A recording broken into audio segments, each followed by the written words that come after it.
অন্তর্বর্তী সরকারের মেয়াদ কত বছর হবে, দেশ সংস্কারে আর কতদিন সময় লাগবে, নির্বাচন কবে দিবে, এই নিয়ে প্রশ্ন এখন জনগণের। আর কবে নির্বাচন দিবেন, 4 বছরের নাকি আরো কম সময়ে, এই নিয়ে নিজের মতামত জানিয়েছেন সরকারের প্রধান উপদেষ্টা ডক্টর মোহাম্মদ ইউনূস। কাতার ভিত্তিক সম্প্রচার মাধ্যম আল জাজিরাকে দেয়া এক সাক্ষাৎকারে এই কথা বলেছেন তিনি। সম্প্রতি আজারবাইজানের রাজধানী বাকুতে অনুষ্ঠিত জাতিসংঘের জলবায়ু সম্মেলন আল জাজিরাকে এই সাক্ষাৎকার দেন ডক্টর মোহাম্মদ ইউনূস।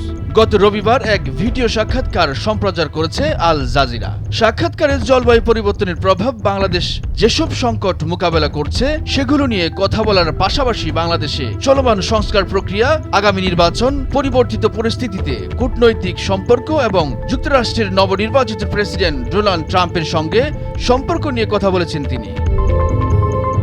বাংলাদেশে আগামী নির্বাচনের সঠিক সময় কখন হবে সে বিষয়ে ডক্টর ইউনূসের কোনো ভাবনা আছে কিনা সে প্রশ্নের জবাবে প্রধান উপদেষ্টা বলেন, এই ধরনের চিন্তা ভাবনা এখন নেই। অন্তর্বর্তী সরকারের সময়সীমা কি হতে পারে সে বিষয়ে জানতে চাইলে ডক্টর মোহাম্মদ ইউনূস বলেন, আমরা অন্তর্বর্তী সরকার, আমরা স্থায়ী সরকার নই। নিয়মিত সরকার 5 বছরের হয়। নতুন সংবিধানে সরকারের মেয়াদ সম্ভবত 4 বছর হতে পারে, কারণ মানুষ সরকারের মেয়াদ কম চায়, সুতরাং এটা 4 বছরের কম হওয়া উচিত, এটা নিশ্চিত। এটা আরো কম হতে পারে, এটা পুরোপুরি নির্ভর করছে মানুষ কি চায়, রাজনৈতিক দলগুলো কি চায় তার উপরে। তিনি আরো বলেন, যদি রাজনৈতিক দলগুলো সংস্কার না চেয়ে নির্বাচন চায় তাহলে সেটাই করা হবে। আমাদের উদ্দেশ্য 4 বছর নয়, যত দ্রুত সম্ভব শেষ করা। সংস্কার কার্যক্রম নিয়ে প্রধান উপদেষ্টা বলেন, পুরো সরকার ব্যবস্থার সংস্কার হবে।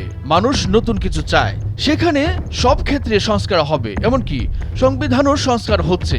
এই লক্ষ্যে বিভিন্ন সংস্কার কমিশন করার কথা তুলে ধরে তিনি বলেন, 2টি প্রক্রিয়া একসঙ্গে চলছে, নির্বাচনের প্রস্তুতি এবং সব সংস্কার শেষ করার প্রস্তুতি।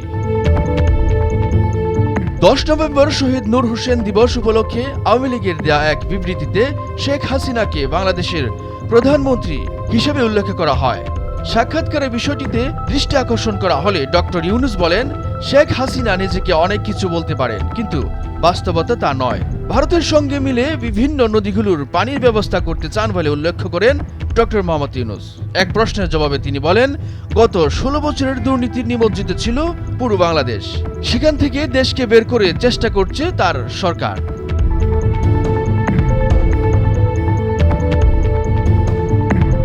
আসাদুজ্জামান বুলেট, ভোরের কাগজ।